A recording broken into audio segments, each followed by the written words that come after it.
Welcome, and thank you all for joining us for this episode of the Crexi Podcast, an insider's look at all things commercial real estate. In this show, we cover a broad range of topics that cater to commercial real estate newcomers and industry leaders alike. I'm your host, Yannis Papadakis, Business Development Manager on Crexi's auction platform, and today we are thrilled to sit down with Ryan Hartsell, Principal and Managing Partner of Oxford Partners. A little bit about our guest. Ryan J. Hartsell, SIOR, MRE, Principal and Managing Partner at Oxford Partners, has built a distinguished career in commercial real estate defined by his commitment to excellence and client success. With over 17 years in the industry, his leadership has propelled the company to achieve a remarkable 300% revenue growth in just 5 years, solidifying Oxford Partners' reputation as a leader in tenant and buyer-side representation within the office and industrial sectors. Ryan's experience is rooted in his deep market knowledge, strategic foresight, and relentless dedication to his clients. He brokers around 40 transactions annually while overseeing over 250 real estate transactions per year, ensuring every client receives the highest level of service. Ryan's approach is characterized by his attentiveness, negotiation prowess, and ability to make leasing or purchasing commercial real estate enjoyable and cost-effective. As an SIOR designee, Ryan is recognized among the top 5% of his peers for his deal volume and professional achievements. He has also played a pivotal role in the SIOR community, serving as chairman of the SIOR IBG group. Ryan's unique blend of creativity, execution, and client-focused service has made him a trusted partner for business owners and tenants seeking to lease or purchase commercial real estate. His strategic vision, combined with a personalized approach, ensures that Oxford Partners delivers exceptional value and results. Ryan, welcome to the podcast. Thank you, Yannis. Happy to be here. Did a good job. That was a long one. You read it perfectly.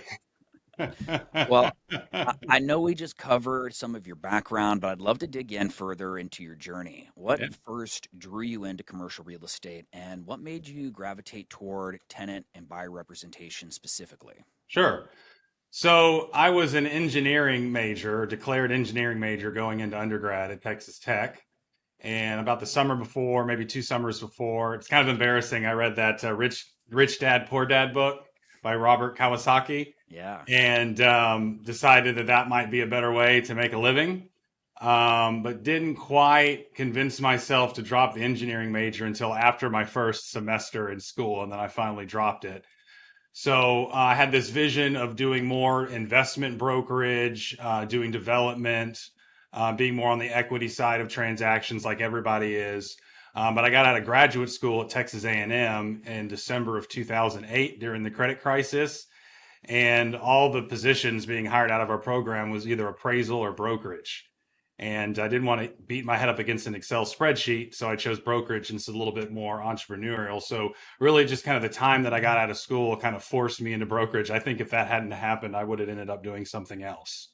But because that was the role available, that's what I took. Awesome. Well, you've built Oxford Partners into a highly successful firm. What was the moment that pushed you to start your own company instead of staying at a larger brokerage? Well, actually, I've kind of was able to ease into entrepreneurship and ease into owning my own brokerage company. Steve White, who's still alive, he's 85. He shares a wall with me right here. He brought me into the business, and really it was a retirement project, kind of first and foremost. I remember when I was interviewing with him, I glanced a little book on his desk. It said, "Don't retire, rewire." And so he had retired a couple of years and decided that didn't work for him. Opened up Oxford Partners a few months before he hired me, and we were on card tables, and most of the agents that we were recruiting would go to other shops, more larger client base, more stars on the map, more, services. But I really liked Steve. I was attached to the hip. I was that one guy that kind of stuck with him, outproduced everybody else in the office. So I think it was 2014, into 2014 that, to a certain extent, I got some sweat equity in it, 50-50 partners. And then, after several years, kind of took the reins and started really more focusing on building the brokerage company, or just as much time building the brokerage company and owning the business, developing the business, and actually just transacting. Awesome. So, well, I know prospecting and transacting and closing deals are a big part of what you love about the business. Yeah. What's your mindset when approaching potential clients for the first time? Well, that's changed a lot since when I got in the business.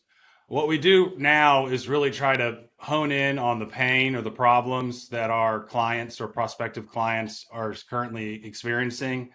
So diagnose, areas that need to be improved or that could be resolved.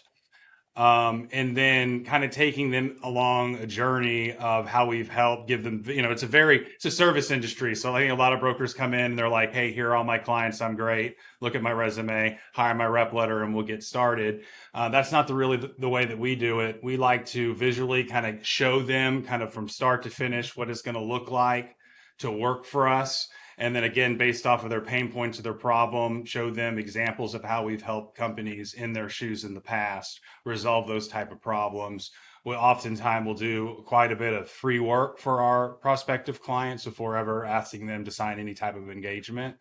So it's really changed since we got into the business, but kind of taking that approach has helped us quite a bit. Yeah, and I mean, to that end, real estate is such a competitive industry. How do you convince a total stranger to trust you with their real estate needs? Well, kind of to my point earlier, well, I'll say one thing. All we do is exclusively represent users, occupiers of office and industrial space. So we don't represent any institutional landlords or developers. We'll never go pursue a portfolio of real estate listings. All we do is represent the owners, right? And so there's no conflict of interest. There is a conflict of interest in some circumstances. And so we just avoid that. It means a lot to some of our prospect, other ones in one ear out the other, but for some that's a differentiator. We're really big on providing really, great service. I think on Google, we have over 160 5-star reviews. So we work really hard to bridge the gap between us and them by, obviously kind of sharing who we've worked with in our testimonials, but also figuring out who they know that we've worked with before. So you get some of that social proof. So that's extremely important. But then back to my other point, that's why we've kind of pivoted to really understanding their needs rather than coming in and just running your mouth, figure out like, why are we meeting today? Why are we here? Right. And is that something that we can help with? And then we will show them a process of how we're actually going to help them. And again, we're going to do some free work.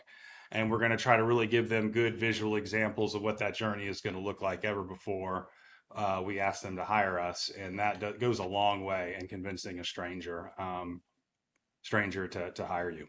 Nice. Yeah. Well, any company has growing pains. I was wondering if you wouldn't mind sharing what were some of the biggest mistakes or early failures when launching Oxford Partners, and what did you learn from it? Really just kind of getting stuck in your old ways. I would say my biggest mistake, the first time flies, I don't know if it's the first 5-7 years, probably 7 years in the business, is I kind of kept my head under my desk and I didn't fraternize with the competition or get to know other brokerage companies or agents in the business. I just kind of focused on getting really good at selling and getting hired by clients. And I think to a certain extent, it's very important to kind of understand what other firms are doing, build relationships with your friendly competitors. That's extremely important. And that's something that I didn't do until later on. So that would be an important one. Also, just culture. I used to roll my eyes at culture. And I've learned that that's incredibly important to build a strong culture at your company. And there are easy ways to do that. But that was important to kind of getting, our vibe going, at the company. That makes a big difference. And I know we're going to talk about some other things later, so I don't want to go too far into it. I would say that's important, and kind of to a certain extent, shooting from the hip, rather than finding some frameworks to operate your business under, is important, and getting constant feedback from all of your team members, employees, and agents on what's working and what's not working. Being very vulnerable and transparent. Obviously I'm an agent. We're going to talk a lot about being an agent. Just like you might do an exit survey with a tenant client to understand what went well and what didn't. You need to visit with your agents and see what's working for them and what's not working for them. And be of a service provider too to your employees. I really view myself as a service provider, and so Yeah. that's important. Well, I'm interested in learning a little more about what you look for when hiring agents at your firm. What makes someone a great tenant rep broker? So I would say the old school answer to that, which is still true, is you need to be type A personality. You need to be sociable. You need to wear well, make really good first impressions, have high energy. All that's really important. But I do think that testing is important. You got to find people that have the right personality fit. The job can be stressful, and you need to be smart. And I kind of used to make a joke that our clients really view us as like a glorified apartment locator, not really realizing how negotiable the deals are and how many moving parts there are in a transaction. So you need to be smart. And so we do a lot of good testing, comprehension testing to make sure that the person that we're going to hire is up for the job, because it's not for everyone and it can be stressful, and you need to be able to think, quick on your feet. And so that's very, very important. And it's important that, we used to recruit in-house, and we've partnered with really good recruiters that understand our avatar. They can go find qualified candidates is extremely important. We've laid down pretty solid framework in our communities where we do also get referrals from other agents, other brokerage firms. It's not a fit for them right now. So we do find a lot of new recruits like through that network, and that tends to yield higher quality results. So all of that is very important. And Yeah. speaking of new recruits, many Yes. young brokers struggle with consistency in prospecting. Right. What's your advice for building a sustainable book of business? Well, there's a lot of different ways to pick up business. And you're seeing a lot of, door knocking, networking, social media is really taken off. There's lots of different things that you can do to generate business. I think people tend to overcomplicate our business on the front end. It gets a lot easier the longer that you're doing it. And then you are afforded, once you have some foundation under you and you've made some money and you have a little nest egg, then you can start doing the things that are like the longer time horizon. But up front, you need to figure out how to pick up business really quick. And our view is that the fastest, most transferable skill that we can train and someone can learn, and you input ABC, you get XYZ, is cold calling, and just making lots and lots of cold calling. I remember I got in the business that said cold calling was dead. I could see how it got more challenging. And then with tech and the ability to get in front of someone, you get anybody's cell phone, direct number, email address, it's become actually easier than it ever was when I got into the business. So you just have to be able to understand your numbers, put up the numbers every single week, be incredibly consistent. When you pick up the second or third or fourth or fifth or sixth or seventh or eighth deal, it's way more fun to be a commercial real estate broker than, I joke, a glorified phone monkey, right? Yeah. And so you need to figure out how to service your clients' needs, but then also continue to build up that pipeline. I'm going to go ahead and say this. There's a big landlord rep in town. He probably doesn't remember this, but his name is Warren Savory. He was a head project leasing agent in Green White Plaza, which actually right back there, there's two buildings right there in Green White Plaza. And I was at some real estate event and at some happy hours, a charity happy hour. And I'd done a couple of transactions with him, and I'd worked with his son as well. So he came over and he was like congratulating me on my success at that point in time. I think I was like 5 years in the business. And he said, Ryan, I don't want you to take this the wrong way, but the trick to your business is not being smart enough to think there's a better way of doing things. Just like that. I'm like, that's so funny. He stood off. And I remember like, that's just a very impactful thing. I haven't talked to him in years, but I tell people that all the time. I want to put it up on our wall. And so just not overthinking it on the front end. You just got to make lots of calls, get in front of lots of people, get hired by those singles and doubles. And then when you're established in the business for a couple of years, then you can start getting more creative with the other forms of it's not forever. Like my first year in the business, I made like 13,500 cold calls, and I made 530 last year. Yeah. And I set the same number of new appointments. And those are just, some of them are referrals, and different things. So I just kind of track my numbers, and then, but a lot of them still come from calling. I'm one of those weird people that actually enjoy doing it, but I don't have to hardly do it anymore. So anyways, that's my very long answer to your question. Well, it strikes me as so important that people don't realize how just the fundamentals of this business really, follow you all the way. If, you put the time in, you can make less cold calls and get a better result the more Yeah. experience you have.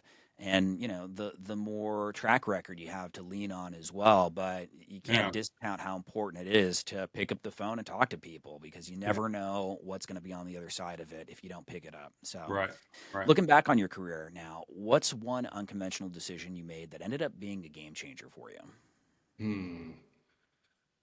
So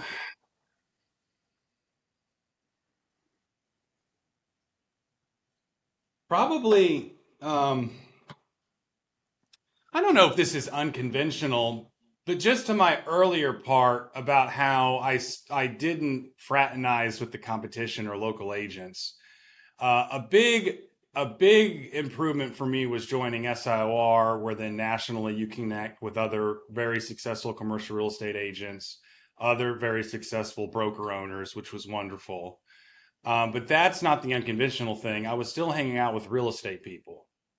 And so a big improvement for me was I found EO, Entrepreneur Organization, or EO Houston, and they have about 220 local business owners, and then they just have a network of members all over the globe. And hanging out with them, becoming friends with them, understanding how they run their business, it really we made a lot of changes at our company and how we prospects when we started understanding how other successful entrepreneurs and business operators run their business, because you kind of get stuck in that real estate mindset. Everybody's kind of doing the same thing. It's good to hear from other people. So start looking at other industries that are similar to yours and figuring out how way you can make adjustments. I don't know if you could consider that unconventional, but that's what I think of when you ask that question. Yeah. If you were starting over today, how would you build your career differently based on what you know now? I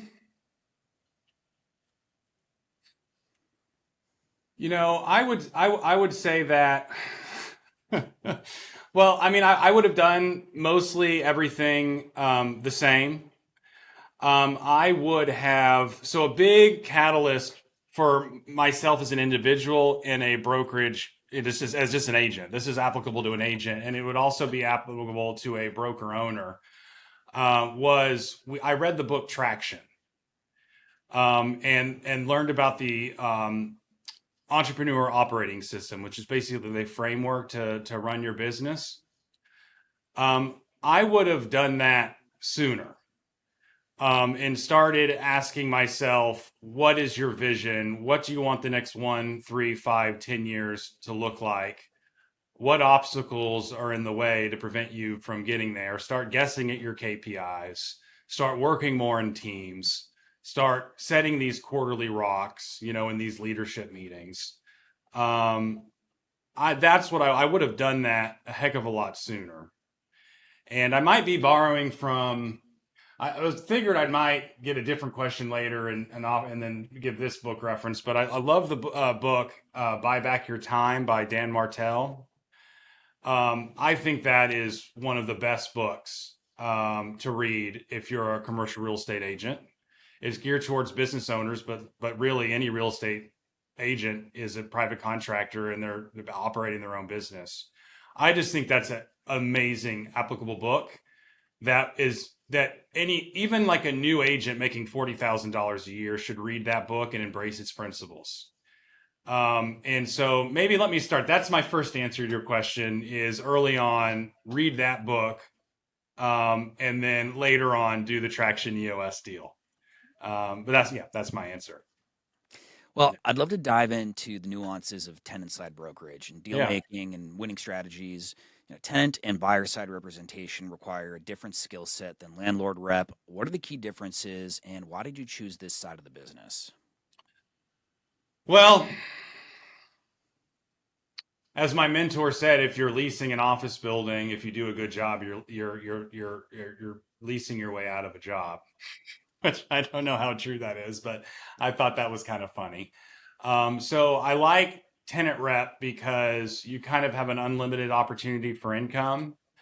And when there are economic downturns, and I've gone through several, it's way less volatile. Like if you're doing investment brokerage, if you're a landlord rep, mostly relying on leasing out empty space, if you're doing land brokerage, I mean, when credit markets dry up or when there's an economic downturn, your commission income is greatly impacted. Tenant rep is more recession resistant, and he told me that. And I've gone through several downturns, and we've almost made more money every single year for the last 17 years, with the exception of 1 year. And I've talked to my counterparts doing other things, and that's certainly not the case. So I like that. Obviously, I mean, in most markets, the tenant reps make more on their deals than the landlord reps. So I like that. And so that's kind of really why we focus on tenant rep. That's why I started in tenant rep and I stayed in tenant rep.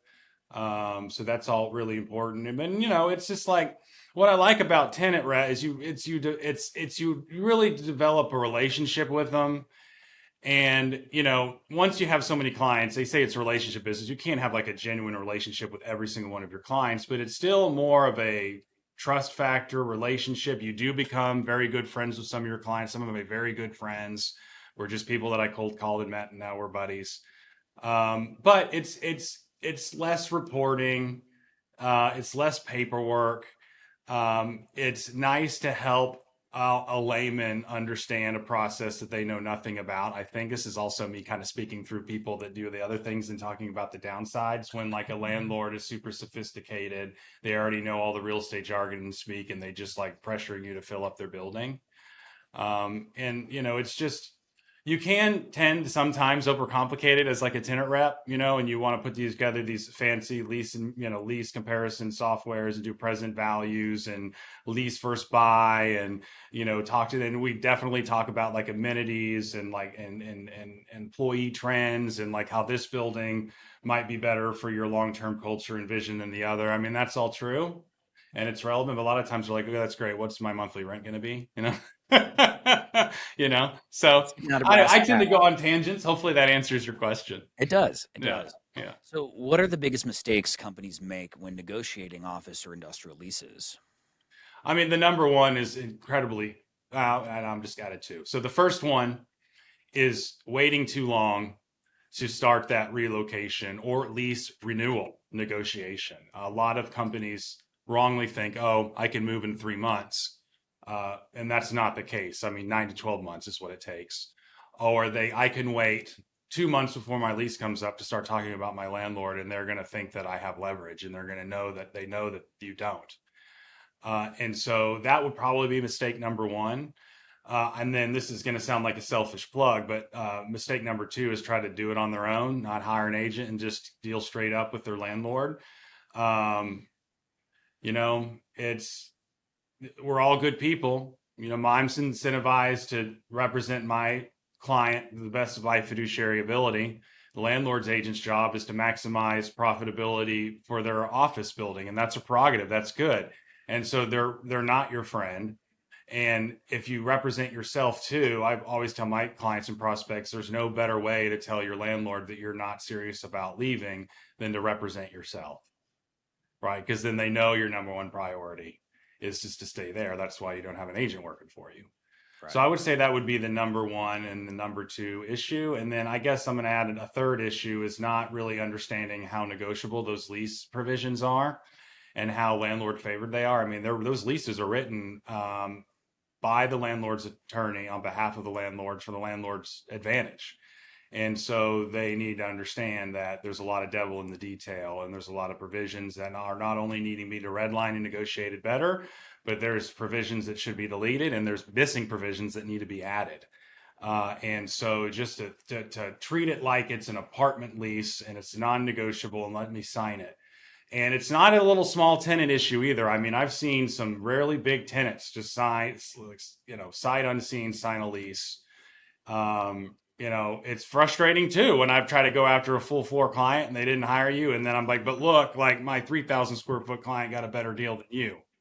So that's a mistake. Yeah.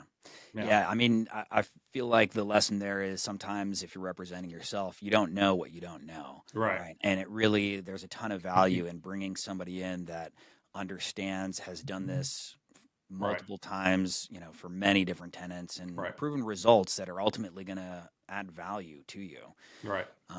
Many companies think their lease is just a cost, but you argue it's a tool. How can businesses leverage their lease? Right. Well, I mean, this is more true than ever, and I'm assuming you're going to ask me some questions later, so we'll kind of repeat this back. But, post-COVID, my view is it's not about working from home. It's about the commute, and it's about being able to get out of your cubicle and break up the day and go somewhere. And so I do think a lot of firms view their lease as a cost, and maybe they need to minimize that cost, which I'm all for, obviously, as a tenant rep. But they undervalue the building's ability and the location's ability to attract and retain talent and to build a culture. And so I think it's a mistake to maybe say, let's go. I mean, right now, generally speaking, urban core office is just getting decimated and there's tons of vacancy, but then suburban is doing really well. And historically, urban is where the CEO lives and suburban is where the employees live. And so I see a lot of companies make the mistake, let's stay urban because it's 4 minutes from the owner's house or the C-suite's house, and we can get a great deal on it right now. Versus the CEO drives out to the employees and then maybe even upgrades and spends more money on the space. Because if you do that, you'll have more people wanting to come to your company, more people wanting to stay at your company, because we're cutting that 1 hour commute into like a 15-minute commute. And then now they're in a nicer building with more amenities, and things to do outside and walk around. That's, the people cost, the turnover cost, it is number one way that companies lose money is turnover and not being able to attract really smart, hardworking people. Yeah. And I think sometimes they make the mistake of making a affordable real estate decision at the expense of their culture and their employees. Right. Yeah. I mean, how much are you saving if it's increasing churn? Right. And, more money's going out the door, training, hiring, and then having to replace people that may have stayed if you were in a better location, like, a suburban office. And, to that point as well, let's say you have a client that wants to, compete for space in, a highly desirable suburban office setting. What's your playbook for negotiating the best possible deal for your tenant, even in a landlord-friendly market?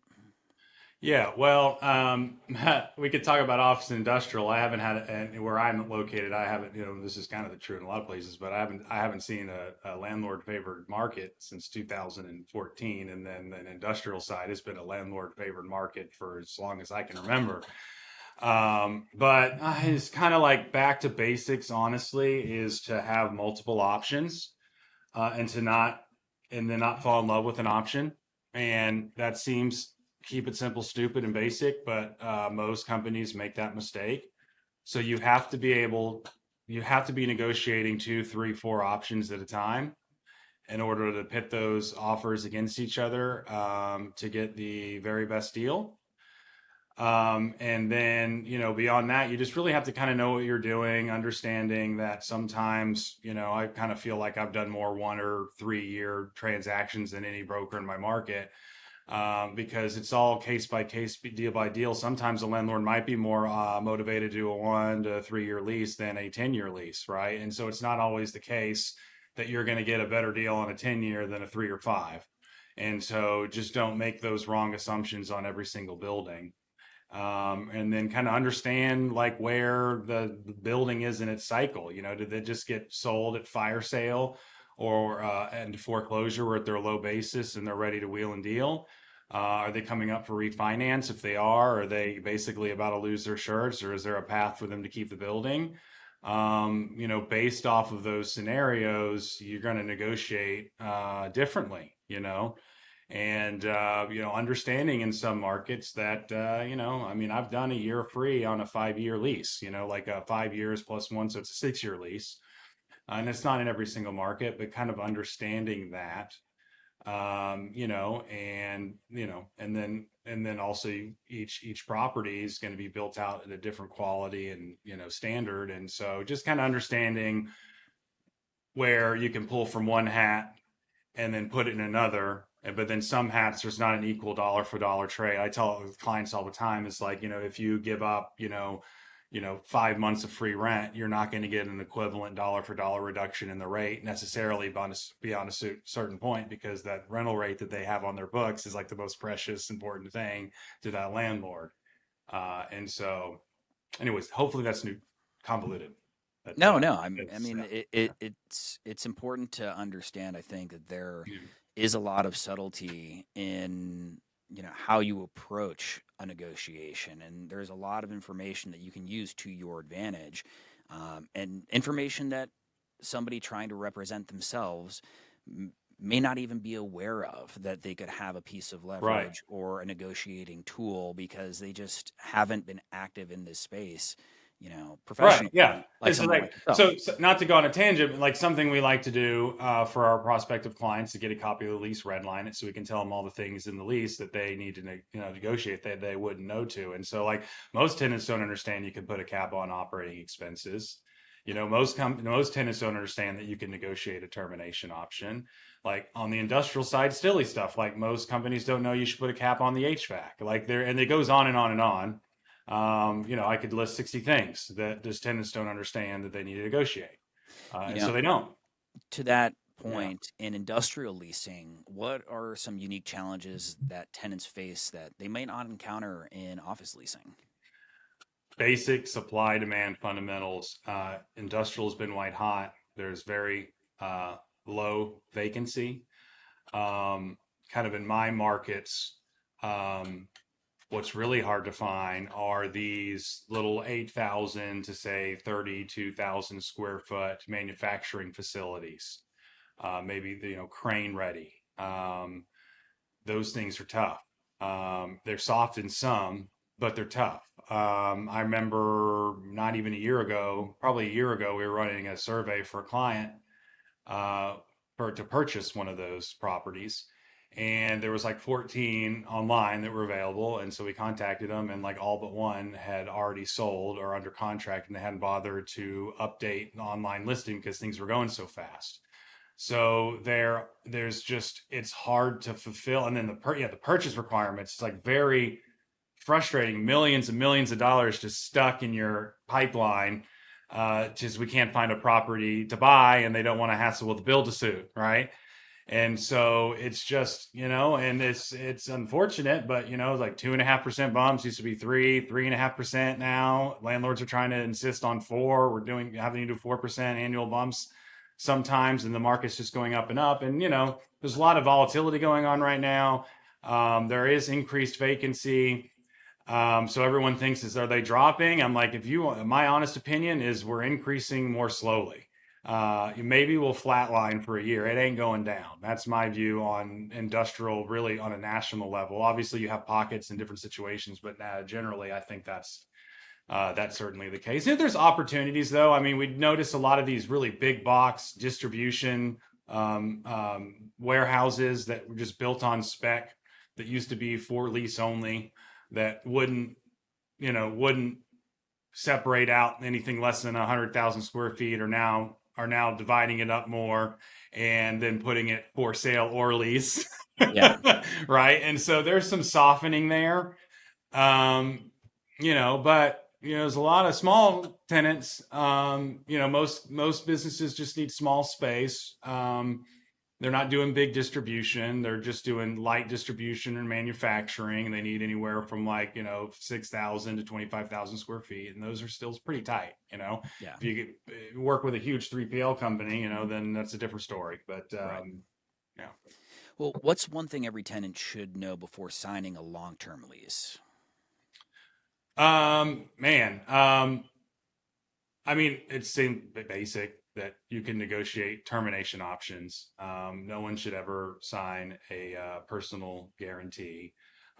In that termination option, it should not just be a full-on termination option based off the strength of your company. It should just be, landlords are happy to try to make unamortized commissions, construction allowance, legal fees, pay back all your unpaid rent or pay back all of your rent, add a couple months, penalty on top of that.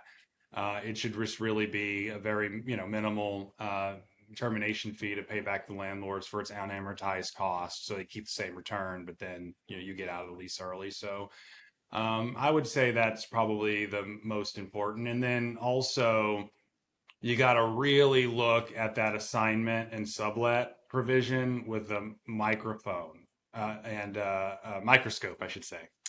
And, make sure that it's the most favorable opportunity, most favorable terms possible. So you can, you don't need landlords, sole discretion. They have to be reasonable. You define what reasonable is.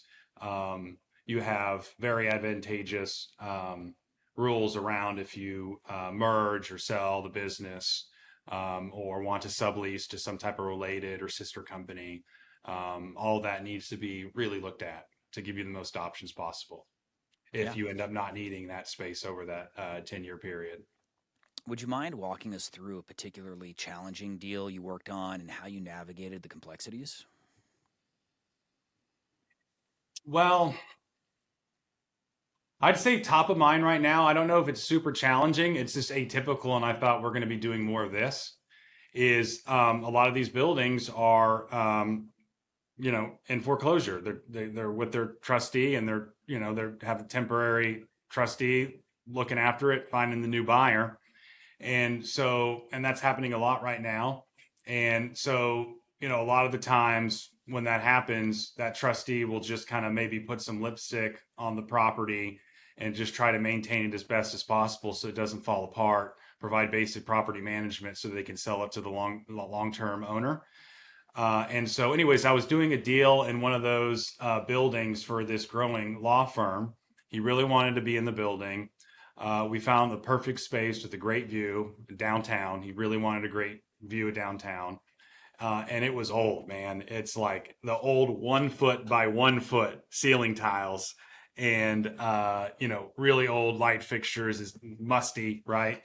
And so we went ahead and did the space planning, got the bid, very expensive. We thought it was going to be fine. Landlord agent comes back and sorry, given the state of the building and who owns it right now, we can't put anything down more than $15 a foot. And I think it was like $60 a foot to build it out.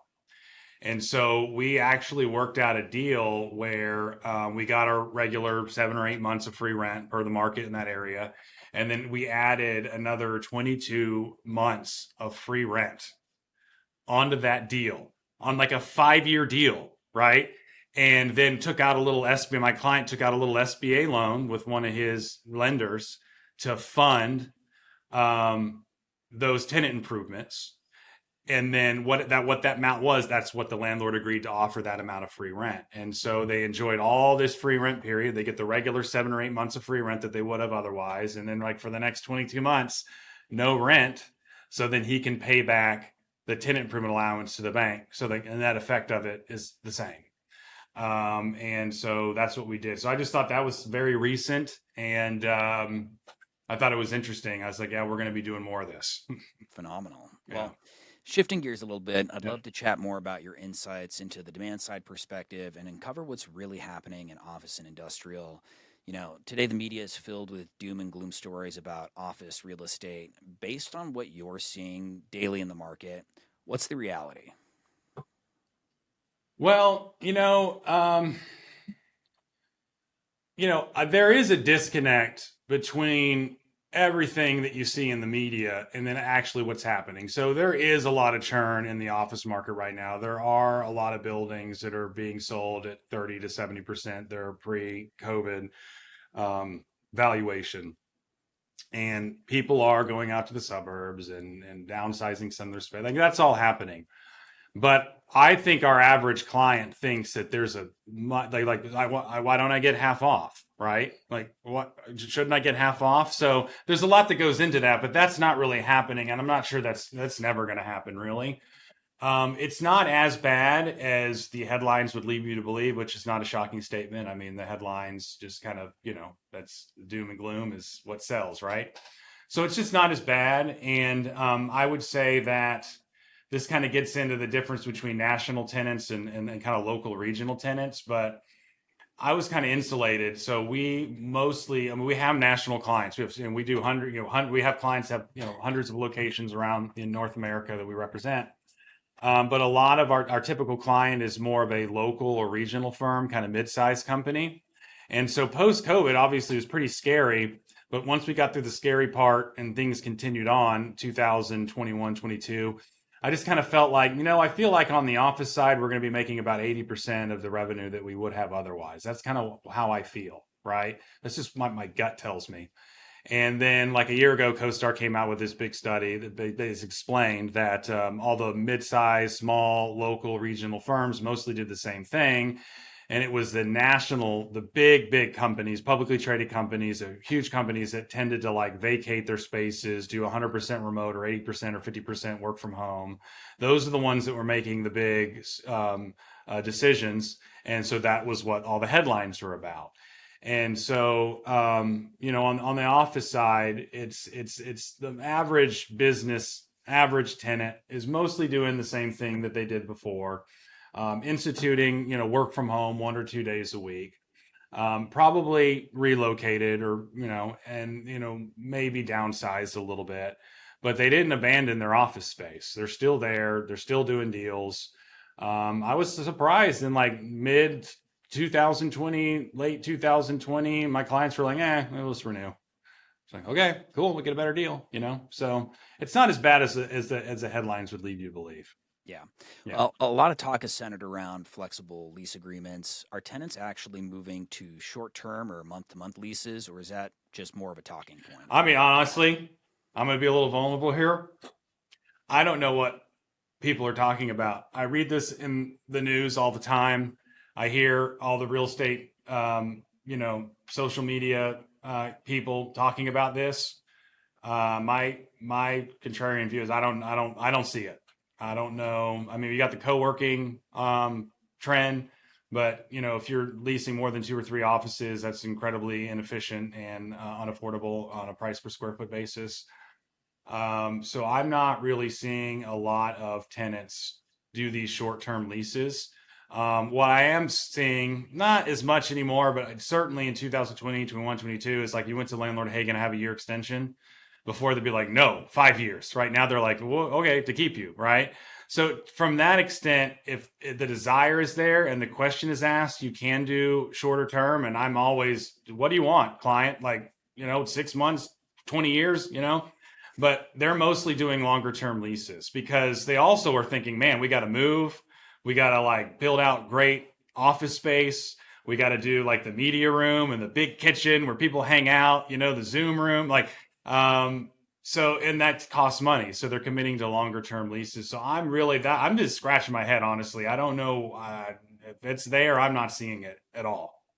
Well, what are you seeing? What are some unexpected trends that you are seeing that aren't making headlines? Yeah. So I would say this is a boring answer, and you see it a little bit. But there is a very, very big difference between asking prices and negotiated prices at the end of the day. And I think it's funny that when you look at the reports, like the rents have increased 1% over last quarter. I'm like, give me a break. It's just like a defense mechanism to like pretend like things are getting better. They're not getting better. And like on an effective basis, you're pretty much negotiating 20 to 30% off of the asking prices right now. And that's not covered as much. And then speaking of doom and gloom, there are some winners in the office. Like there's some people making really, have made really good investments. One that comes to mind in my market is Republic Square kind of redevelopment.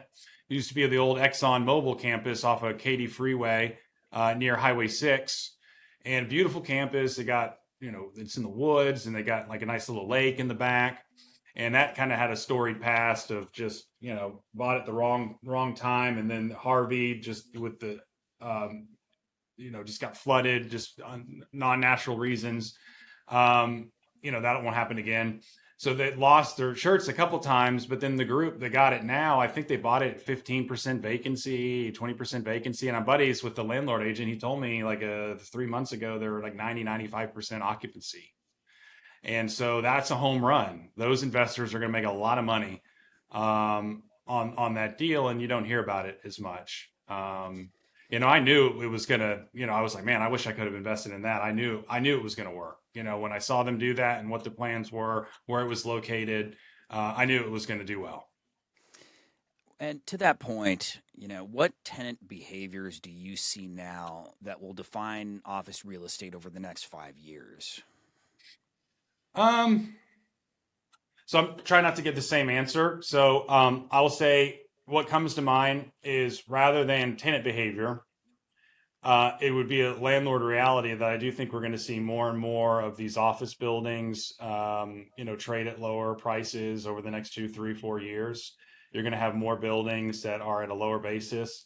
You see a lot of these office buildings that get purchased, and now they're financially healthy, and they try to like undercut the competition by 5 or 7%, maybe 10%. My view is that we're going to have more of these office buildings go back. And so you're gonna have more buildings that can offer better deals if they have to. And so I think they're going to start competing against each other a little bit more aggressively. And so I think that that's an interesting trend that I expect to see in the coming years.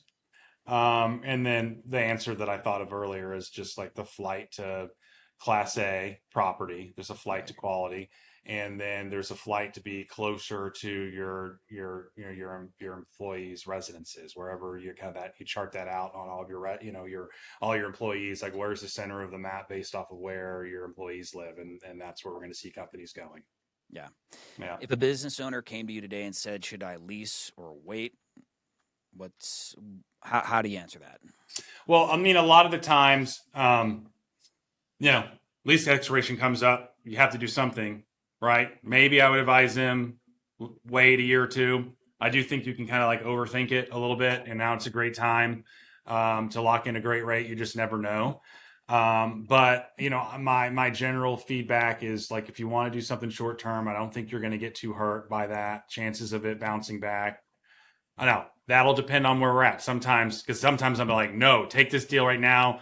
You're going to be a freaking mistake, right? If you wait, right? So with that caveat aside, I think generally it'll be a tenant's market for at least a few more years. So whether it be now or 3 years from now, you're probably going to be fine. Probably be fine. All right. Well, I'm going to press you a little bit here and ask, if you had to make a contrarian bet in commercial real estate right now, what would it be?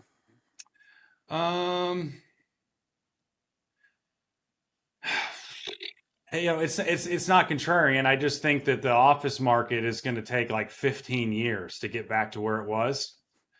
And, you do have the pro office landlord, the shadow vacancy, right? But that's true. There's a lot of buildings that were built, in the 80s with the huge atriums and just poor energy efficiency, little tiny windows, just, it, that no one was ever going to go to begin with, right? So that's really not. So that's another thing is like, if a market's 22% vacant, well, there is some shadow vacancy that's not even competing. So you could like take that out, maybe take 5% out, or maybe probably not that much. So those, I don't know what we're going to have in those buildings. Like, they're going to get knocked down, they might sit there for 15 years or, we can't convert all those to residential and, self-storage units. And I think they're mostly just going to sit there and collect dust and be eyesores. But even that aside, sorry, long way of saying it. I think it's going to take 15 years. It's going to take 15 years to work itself out, And I will say that I think the landlords that know to invest in their, like one interesting trend that I want to make sure that we touch on is that my tenant clients touring around, most of them don't have an active imagination, right? And so they'll just see some old dumpy second or third generation space, or they'll walk into a slab space and they just don't see it. It's the spec spaces that tend to win out all the time. And so I think the smart landlords will be investing in spec spaces and going ahead and risking some capital to go ahead and build that vacancy out now in hopes that someone, if you build it, they will come, right?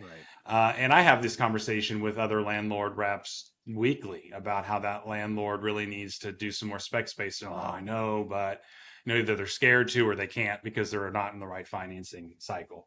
And so I think those will be the winners over the next 15 years, but it'll still take 15 years to balance back out. Right. Yeah. Well, transitioning here to our final topic, given your background and expertise, I'm sure our listeners are curious about some of our favorite rapid fire questions and words of advice. Are you ready? Yep, sure. If you were given $50 million today and had to invest it immediately, what would your go-to asset type and location be, and why? Industrial, Sunbelt, pro-business, low tax, low cost of labor, cheap land, industrial. Easy. And land with access to heavy levels of power, with all the AI and data centers and all of that. That's something that a lot of us need to learn more about. We need to start taking a good look at that. Yeah. Yeah. What's the most interesting way you found a new deal or client? Either, social media, pickleball court. So I'm pretty boring. Many people in my life in different ways have said, here's Ryan. I'm 40 now, but like at one time someone said like, here's Ryan. He's the oldest 35-year-old that I know. And, I wouldn't say I'm not creative. I love throwing mud up on the wall and see what sticks. But literally it's like standard cold calling works, prominent networking groups work, email marketing works, doing SEO, SEM works. This is nothing revolutionary. You just have to get really good at it and it'll work. So I'm going to give you, I guess, my crazy answer, but I can't without prefacing it that really works. And to like anybody, especially that's listening, that's getting into the business, like don't overcomplicate it, right? Just focus on the fundamentals. So since I'm so ingrained in that and I believe in it, that's mostly all that I've done. I haven't done anything crazy. I did at one time, I was cold calling somebody. He wouldn't answer. I was trying. And so I walked into the receptionist and in the reception area and wrote on the back of of my business card, like, time to stop ignoring me. And then I gave it to the receptionist. I said, please give this to Bob, or whatever his name was. Please give it to Bob. I'm like, that's never going to work. And I was like getting in my car, and my phone rang. I picked it up and he's like, hey, Bob says come upstairs, right? So and then I went upstairs and had my meeting, and I worked with him. He actually ended up being one of the biggest jerks that I've ever worked with, but it's a fun story. So yeah. Just that kind of you got in there though. Yeah, just like, it's fun. I'm not creative enough to just do anything other than the standard and get really good at it. But that was one time that I kind of said, yeah, let's see if this works. And it certainly did. Yeah. There you go. Yeah.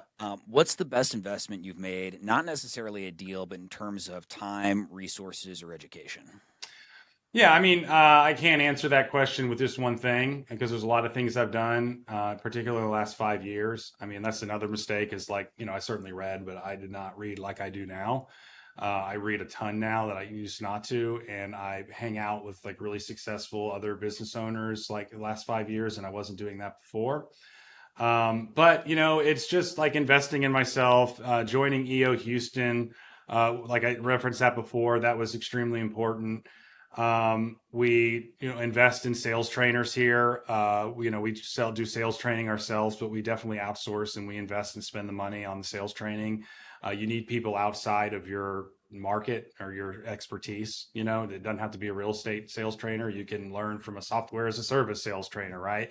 And so we reinvest in that. And my favorite thing that I'm on right now is strategic coach, for anyone that's heard of that before. That is an amazing group coach company. And it's just amazing. And for me, what it did is we started operating our business, under the EOS framework, which is great, but wasn't very good at teaching you how to like get out of the business and kind of look at strategically 10,000, foot view, and how to like properly articulate your vision, communicate what you want, finding the right person to do that job, revisiting projects to make it better, just get your crazy ideas down on paper and then disseminated to your team so then you can execute in a high level. Anyways, this is a huge, I guess, commercial for strategic coach. But I mean, I love that. It works. It works. Yeah, I mean, that's a great program. And, it's kind of business owner focused, but they got a lot of commercial real estate agents in there. They're very smart because, again, I do mean that if you're a commercial real estate agent of 1, of 3, of 10, maybe you just have some virtual assistants or executive assistants, you are operating your own business. And so that type of program is relevant. Excellent. Yeah. Favorite tool or software you use on the job? And I promise this is not a trick question. Well, I'm generally a proponent of not building your own thing. Just wait for the market to give it to you and save your time and focus on your clients and growing your brokerage. But that aside, my favorite tool would have been, it used to be 120 a month and then it was a bunch of disqualified meetings, but our firm generates like 70 new meetings a month. And a lot of that is generated by our full-time cold callers that aren't agents or SEO or SEM. There's a lot of meetings that are generated from them. And we give those to our agents. We disseminate those. We spread them out. And so it was a person's job, but it just became impossible. Like, can you take it? Can you not? Did they show up? Did they not? Was it qualified? What are the next steps? Update the pipeline so we know what's going. Like, it was a full-time job. And so we hired a programmer to develop software that will generate details on that meeting and then spread them out among our company. Like all of our agents have 3 hours to accept or reject it. And if they don't, they ignore it, it gets rejected, it moves on to the next person at the company that qualifies for that type of appointment. And then it follows up on those appointments. And did you go on it? What was the anticipated fee? And it just like it. So anyways, that was a proud accomplishment for me, I guess, just because we came up with the idea and then hired someone and it worked.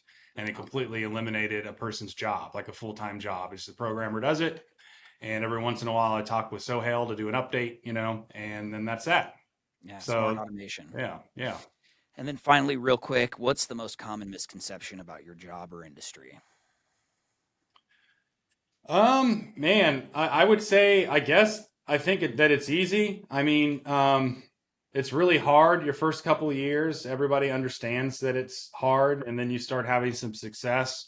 And then, whether it be other agents in the company or your family members or friends that you're close to or your clients that kind of learn the fee that you made on that deal, they're like, man, I would like, that seems easy. I'm in the wrong career, and it's like, no. Those are the ones that made. This is kind of a dramatic statement, but I did like an analysis once of all the calls that I had to make in order to get the appointments that I did, then to get hired, and then the ones that actually closed. And I'm counting like all the people that I just called, and they're like, "Now it's not a good time," and hung up. But like it's like we had a 99.5% failure rate. it's just like a ton of rejection, and again, it really does get easier and easier, but it's still a hard job, especially the first 5-6 years as you're building. And I think that's a common misconception about our job, is that it's easy, or that you like somehow just lucked into something that's like, oh, you were so lucky. It's like, man, people in our industry that do really well, they have to pay a price. Yeah. And you know it when you see it too. You can't. Yeah. People have this idea, oh, I could just jump in and be successful Right. tomorrow. Right. The good people make it look easy. Right? Yeah. I know a guy that was a used car salesman, and he sold a car to some successful real estate broker, and got to learn what he did. And he's like, oh man, it's like, if you can make that amount of money, I'm this great used car salesman, I'm going to kill it. So he left the industry and got into the commercial, and he's still around. And he goes, man, I was wrong. And it's different. It's like the prospects are coming to you, and you don't understand that you have to go out to them, and that's a totally different game changer. It's like driving the used car up to the person's house and trying to sell it there. Yeah, exactly. Good. Yeah, that's exactly right. Yeah. Well, as we wrap up, any final parting words you want to share with our audience?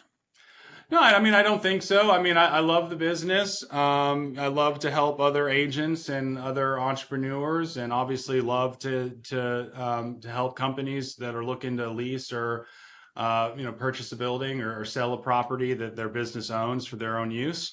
And so I would just say, if you fall into those categories and you'd like some help, for some point, I am time constrained, but also an open book. So reach out to me. You can just really Google Ryan Hartsell Houston or Ryan Hartsell Oxford Partners, and we're all over the internet. You can find our contact information online. Excellent. Yeah. Well, thank you so much for joining us and sharing your insights. I know you're very busy, and we appreciate you spending the time to sit down with us.